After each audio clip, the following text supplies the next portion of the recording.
मराठा आंदोलनाच्या निमित्तानं मनोज जरांगे पाटील महाराष्ट्रातील घराघरात पोहोचले आहेत. मराठा जातीसाठी प्राणपणाने लढणारा सामान्य माणूस म्हणून जरांगे पाटील यांना जनता येत्या काही वर्षात तरी नक्कीच लक्षात ठेवेल. प्रस्थापित मराठा नेतृत्वापेक्षा स्वतःच्या वेगळ्या गोष्टींनी आणि संघर्षमय लढ्याने जरांगे पाटलांनी राज्यातील मराठा बांधवांना भुरळ घातले. मराठा समाजाला त्यांचा नेता मिळाला हे जरांगे यांच्या बाबतीत केलेलं विधान आता समर्पक वाटत चाललंय. आता जरांगे पाटलांनी सरकारला दिलेला 40 दिवसाचा अल्टिमेटम संपून गेलेला आहे. आजपासून त्यांनी पुन्हा एकदा आमरण उपोषणाचं हत्यार उपसलं आहे. पण सोशल मीडियावर अनेकांनी आता वेगळ्याच लेवलवर रान तापवायला सुरुवात केली आहे. ती म्हणजे जरांगे पाटील यांनी आता एक नवीन राजकीय पक्ष काढावा आणि लोकसभेला 48 जागा लढवून या प्रस्थापित मराठा नेतृत्वाला धडा शिकवावा. पण लोकांची मागणी असली तरी रिअल स्तरावर हे शक्य आहे का? जर मनोज जरांगे यांनी राजकीय पक्ष काढला तर ते किती जागा जिंकू शकतील? त्यांचा पक्ष कुणाचं नुकसान करू शकेल? कोणाच्या आणि कुठल्या पक्षाच्या जागा ते पाडू शकतील? त्यांचा पक्ष फडणवीस की शरद पवार कोणाचं नुकसान अधिक करेल? सगळंच इन डिटेलमध्ये जाणून घेऊयात. नमस्कार, मी सचिन आणि तुम्हाला तर माहिती आहे आपला विषयच भारी. खरं तर मनोज जरांगे पाटील यांच्यासारखे नेते सत्ताधारी आणि विरोधक या दोघांसाठी फायद्याचे आणि तोट्याचे असतात. त्याची केवळ कुठली तरी एकच बाजू विचारात घेता येत नाही.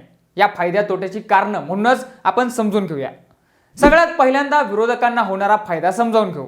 तर बघा, सध्या महाराष्ट्रात ठाकरे गट, शरद पवार गट आणि काँग्रेस हे विरोधी पक्षात आहेत. मनोज जरांगे यांना अपेक्षित असलेली आरक्षणाची मागणी सत्ताधारी पूर्ण करू शकले नाहीत तर त्याचा फायदा विरोधकांना नक्कीच होऊ शकतो. कारण सरकारने आरक्षण देऊ देऊ म्हणत मराठा आंदोलकांची बोळवण केली, त्यांना झुलवत ठेवलं आणि शेवटी विश्वासघात केला. या मुद्द्यांचा आधार घेऊन जरांगे यांना मिळणारा पाठिंबा स्वतःकडे घेण्यासाठी विरोधी पक्ष जोरदार प्रयत्न करू शकतो. कुठल्याही पक्षात थेट सहभागी न होता सत्ताधारी पक्षाला टार्गेट करून जरांगे पाटील हे त्यांच्या सभांद्वारे सत्ताधाऱ्यांना त्यावेळी डॅमेज करू शकतात. याचा अल्टिमेट फायदा अशा वेळी महाविकास आघाडीला होऊ शकतो. विरोधकांना होणारा दुसरा फायदा म्हणजे मराठा मतांचं ध्रुवीकरण. म्हणजे बघा, एकनाथ शिंदे, अजित पवार गट किंवा भाजपमधील उमेदवारांना मिळणाऱ्या मराठा मतांमध्ये जरांगे पाटलांच्या उमेदवारामुळे घट होऊ शकते. आता राज्यात जवळपास 175 मराठा आमदार आहेत. ही संख्या मोठीच आहे. या व्यतिरिक्तही इतर उमेदवार निवडून येतात. त्या ठिकाणी मराठा मतांची टक्केवारीही दुर्लक्षित करता येण्यासारखी नाही. ही पवार, शिंदे, फडणवीस यांची पारंपरिक मराठा वोट बँक त्यावेळी जरांगेंच्या पाठीमागे जाऊन महायुतीचं नुकसान करू शकते. तितकी न्यूसेन्स व्हॅल्यू नक्कीच जरांगे पाटलांमध्ये आहे. तिसरा घटक आहे तो एकत्रित नाराजीचा. तर बघा, भाजप पक्षाचं फोडाफोडीचं राजकारण, त्यांच्याच पक्षात ज्येष्ठ नेत्यांना देण्यात येणारी दुय्यम वागणूक आणि आरक्षणाच्या मुद्द्यावर करण्यात आलेली फसवणूक या गोष्टी सत्ताधारी पक्षावर बुमरँग होऊन उलटू शकतात. शिवाय सत्ताधारी पक्षातील छगन भुजबळ, रामदास कदम, नारायण राणे, देवेंद्र फडणवीस या नेत्यांनी जरांगे आणि त्यांच्या एकूण मागणीला चुकीचं ठरवणारी काही विधानं केली आहेत. हे करत असताना त्यांनी मराठा ओबीसी वाद वाढेल असा प्रयत्नही जाणते अजाणतेपणी केले असल्याच्या चर्चा आहेत. या सगळ्याचा मोठा तोटाही त्यांना सहन करावा लागू शकतो. पण यातील दुसरा भाग आहे तो सत्ताधारी पक्षाने मराठा आंदोलकांची मागणी पूर्ण केली तर काय होईल. म्हणजे बघा, आमदार अपात्रता प्रकरण, पक्ष फोडाफोडी करून मिळवलेली सत्ता यामुळे विद्यमान सरकार आणि त्यातील काही मंत्र्यांविरोधात जनतेच्या मनात रोष आहे. वाढती बेरोजगारी आणि महागाई यामुळे जनता त्रस्त आहे. निसर्गचक्र बिघडल्यानं आणि शेतमालाला योग्य तो हमीभाव मिळत नसल्यानं गरीब शेतकरी सुद्धा हवालदिल आहे. अशा परिस्थितीत आरक्षण देण्याच्या मागणीची पूर्तता येत्या निवडणुकीपर्यंत झाली तरी जनतेसाठी तो दिलासा असेल. अशा वेळी एकनाथ शिंदे म्हणतात त्याप्रमाणे सर्वसामान्यांचं सरकार ही त्यांची उक्ती खरी ठरेल आणि राज्यातील जनतेचा पाठिंबा त्यांना मिळूही शकेल. कालच्या दसरा मेळाव्यात तर त्यांनी आरक्षण देण्याबद्दल सरकार कसं वचनबद्ध आहे यासाठी छत्रपती शिवाजी महाराजांची शपथही घेतली आहे. असो, पण दुसरीकडे या आरक्षणाच्या निमित्तानं राष्ट्रवादी, शिवसेना आणि काँग्रेसच्या ताब्यात असलेली मराठा वोट बँक स्वतःकडे वळवण्याच्या भाजपच्या प्रयत्नांना त्यामुळे यश येऊ शकतं. याचा फायदा त्यांना लोकसभा आणि विधानसभेच्या निवडणुकीमध्ये होऊ शकतो. आता तिसरी शक्यता आहे मनोज जरांगे यांनी स्वतःचा पक्ष काढला तर. मागील 8-10 दिवसात याबद्दल गावच्या पारांवर आणि सोशल मीडियावर व्हिडिओच्या कमेंट बॉक्समध्ये बरीच चर्चा झाली. विधानसभेत एक उमेदवार निवडून यायला लाखभर मतं बास होतात. जरांगे यांच्या सगळ्या सभांना मिळून 1.5 कोटी मराठा बांधवांनी हजेरी लावली होती. या हिशोबाने जरांगे पाटलांनी पक्ष काढला तर त्यांचे 80 ते 100 आमदार सहज निवडून येतील आणि कदाचित जरांगे मुख्यमंत्रीही बनतील. अशा लेवलच्या चर्चा लोकांनी केल्या आहेत. तसेच जरांगे मराठा बहुल भागातून किमान 8-10 खासदार निवडून आणू शकतील ही शक्यताही लोक वर्तवताना दिसत आहेत. पण सोशल मीडियावर मांडणी होते तेवढी ही गोष्ट सरळ सोट आहे का? महत्वाचं म्हणजे जरांगे पाटील हे त्यांचा हा मराठ्यांच्या आरक्षणासंदर्भातील सामाजिक न्यायाचा लढा राजकारणाच्या दिशेने वळवतील का, हा प्रश्न आहे. तसंही महाराष्ट्राच्या राजकारणाचा पट हा बऱ्याच खेळ्यांनी गेमांनी भरलेला आहे. अनेक दशकांचा राजकीय वारसा असलेल्या पक्षाचे मतदार असे एका निवडणुकीत इकडून तिकडे फिरणं एवढं सहज शक्य नाही. ते सभा ऐकायला जातात, पण निवडणुकीत मतदान स्वतःला वाटेल त्यालाच करतात. उदाहरण घ्यायचं झालं तर राजकारणात वेगळा प्रयोग करण्याची इच्छा बाळगणारे राज ठाकरे, प्रकाश आंबेडकर, राजू शेट्टी हे नेते. राज ठाकरेंनी मराठी विरुद्ध अमराठी असं नॅरेटिव्ह तयार केलं किंवा विकासाच्या ब्ल्यूप्रिंट दाखवल्या तरी त्यांच्या पक्षाला मतदानावेळी फटका बसला. ठाकरेंच्या सभेला हजारो लाखो लोक येतात. टीव्हीवर सभा पाहणारेही तेवढेच, किंबहुना त्यापेक्षा जास्त लोक असतील. मात्र म्हणून राज ठाकरे आणि त्यांचा पक्ष कधीही 15 पेक्षा जास्त आमदार निवडून आणू शकले नाहीत. स्वतः राज ठाकरेंनी ही खंत सर्वांसमोर बोलून दाखवली होती. तीच गोष्ट प्रकाश आंबेडकर यांची. आधी भारिप बहुजन पक्ष आणि आता वंचित बहुजन आघाडीच्या माध्यमातून समाजातील वंचित शोषित घटकांना एकत्र करून निवडणूक लढण्याचं काम आंबेडकर 30 वर्षांपासून करतायत. मात्र त्यांच्या आमदारांची संख्या कधीही 2 आकडी नव्हती. स्वतः त्यांनी 10 वेळा निवडणूक लढवली, मात्र त्यात ते 8 वेळा पराभूत झाले. तिसरं उदाहरण राजू शेट्टी यांचं. सरंजामी कारखानदार आणि जुलमी व्यवस्था यांना टक्कर देत राजू शेट्टी यांनी स्वाभिमानी शेतकरी संघटनेची बांधणी केली. मात्र मोजके 4-5 अपवाद वगळता त्यांचे आमदार निवडून आले नाहीत. ज्या शेतकऱ्यांच्या न्याय हक्कासाठी ते लढतात तेच शेतकरी सर्वस्वी त्यांना मतदान करत नाहीत, ही वस्तुस्थिती आहे. एकूण काय, या तिघांचं उदाहरण पाहता ठाकरेंचा मराठी अमराठी, आंबेडकर यांचा वंचित किंवा शेट्टी यांचा शेतकरी फॅक्टर निवडणुकीत काही अपवाद वगळता यशस्वी होत नाही. मात्र तरीही त्यांचा दबाव गट राज्यात आहे आणि सत्ताधारी किंवा विरोधक तो विचारात घेतात, हेही वास्तव आहे. तीच गत राजकारणात मनोज जरांगे पाटील यांची होऊ शकते असं काही तज्ज्ञांना वाटतंय. कदाचित त्यांच्या पक्षाचा एकही आमदार किंवा खासदार निवडून यायचा नाही, पण तरीही जरांगे यांनी पक्ष काढलाच तर प्रस्थापित पक्षाच्या अनेक उमेदवारांना ते जेरीस आणू शकतात किंवा पाडूही शकतात. म्हणजे जो निवडून येण्यासारखा आहे त्याला मराठा कार्ड वापरून पाडायचं ही खेळी जरांगे पाटील करू शकतात. महाराष्ट्रातील मराठवाडा भागात सध्याच्या मराठा आंदोलनाचं लोड मोठ्या प्रमाणावर आहे. त्यामुळे जरांगे यांनी पक्ष काढला तर मराठवाड्यातील लातूर, नांदेड, बीड, धाराशिव, छत्रपती संभाजीनगर, परभणी, जालना आणि हिंगोली जिल्ह्यातून लोकसभेच्या 8 ते 10 जागा तर विधानसभेच्या 35 ते 40 जागांवर त्यांचा पक्ष उलटापालट करू शकतो. मराठवाड्याशिवाय उत्तर महाराष्ट्रातील नाशिक, धुळे या जिल्ह्यात तर पश्चिम महाराष्ट्रातील पुणे, अहमदनगर या जिल्ह्यातही जरांगेंची जादू काही प्रमाणात चालू शकते. मागील लोकसभा निवडणुकीत भाजप आणि शिवसेनेला मिळून मराठवाड्यातील खासदारकीच्या जवळपास सर्व जागा मिळाल्या होत्या. त्या जागांवर जरांगे प्रभाव टाकू शकतात.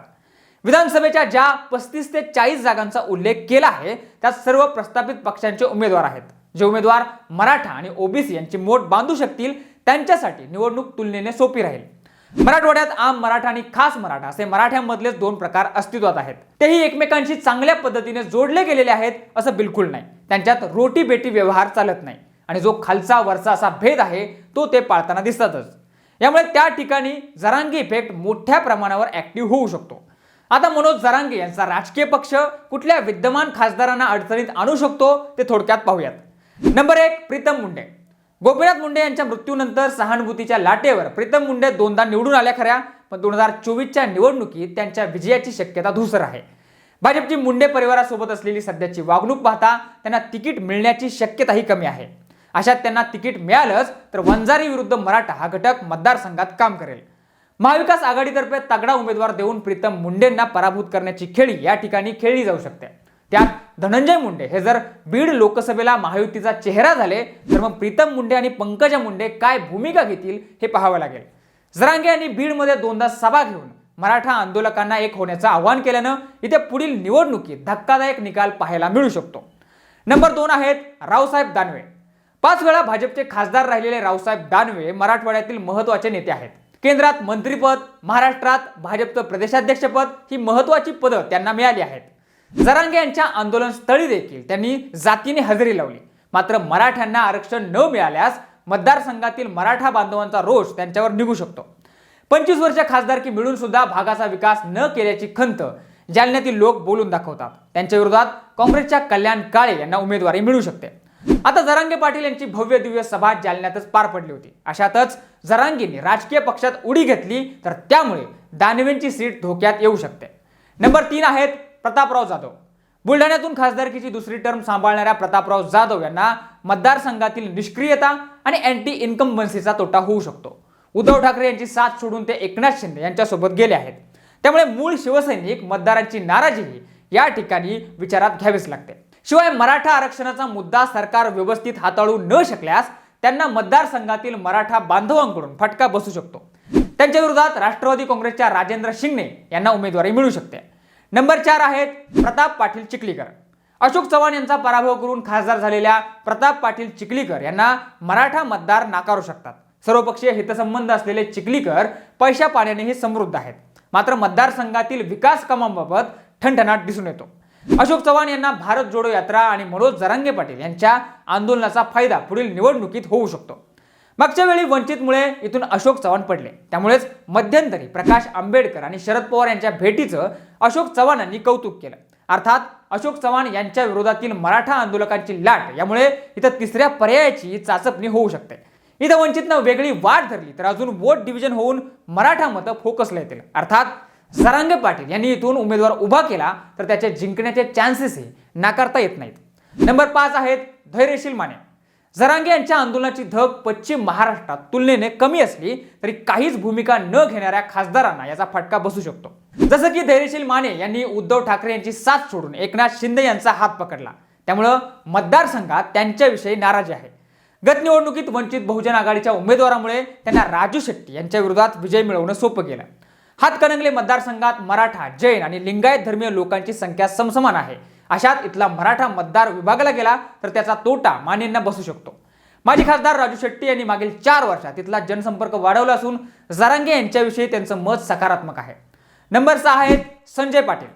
मोदी लाटेत 2दा निवडून आलेल्या संजय काका पाटलांना गेल्या निवडणुकीत वंचित बहुजन आघाडीची मदत झाली होती. इथले दोन्ही प्रबळ उमेदवार मराठा असले तरी विद्यमान खासदारांना अँटी इन्कम्बन्सीचा फटका बसू शकतो. शिवाय पक्षांतर्गत गटबाजीचा फटका आणि मराठा मतदारांची विभागणी हे घटक संजय काका पाटलांसाठी अडचणीचे ठरू शकतात.